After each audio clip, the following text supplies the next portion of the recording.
Welcome to the Doctor Who review podcast with Darkness Prime and Strawberry Switchblade. That's me. And I'm Darkness.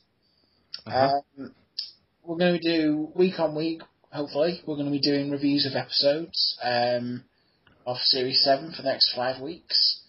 And after that, we'll probably watch other episodes and tell you what we thought of them, and you can agree or disagree with us. Yeah. Probably disagree. Yeah, probably. Everyone disagrees with me.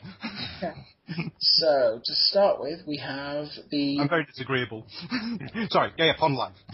To begin with, we're going to do Pond Life, which is the 5-part mini-series which we've been given this week on the run-up to Asylum of the Daleks. Yeah. Pond Life, written by Chris Chibnall. Chibnall. Chibnall. Yeah. Chibnall.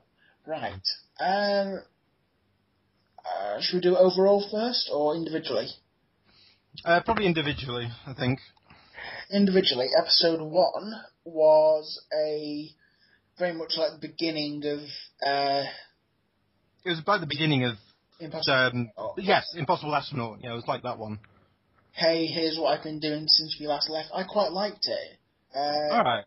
A little bit daft, in the wrapping, in the studio, but I actually enjoyed it from the point of view I thought that's what we were going to get. Here's a couple of things that we've been doing that, the Ponds have been doing and that the Doctor's been doing while he's not been with the Ponds. I thought it wasn't bad. I suppose I found it a bit cringy, a bit more cringy than you, but you're right, it's like, in retrospect, it was just a bit of a light opening. Yeah. Yes. Okay, episode 2 was... It was better. Which one was episode 2? It's the one where the Doctor kind of walks in on them in their bedroom. And oh, yeah. Apparently you can see a bit of side boob of Karen Gillan during it. But, yeah. Okay. I should probably watch it, actually. Yeah, I don't know. I didn't think it was that great. I thought the first one was better. I was the opposite. I thought that one was better. I thought it was better. I don't know. There isn't much to them. They're kind of just like light vignettes, and I thought that one was. I remember enjoying that one more than the one before. Okay. Episode 3. Ood on the Loo. Oh dear. I watched it and then I went onto IMDb and the first thing I typed was, I don't get it. I was completely, it was just stupid. I understand that people thought it was funny, but I just thought it was just too weird. It didn't fit with the whole... It was literally 50 seconds of an Ood sat on a toilet. Yeah, I think maybe Chris Chibnall took the Yeti on the loo. They always had John Pertwee once said that he preferred the Earthbound format because there was something a bit more frightening about the idea of finding a Yeti sat on the loo, and I think Chris Chibnall took that a bit too literally. Yeah. Episode 4 was...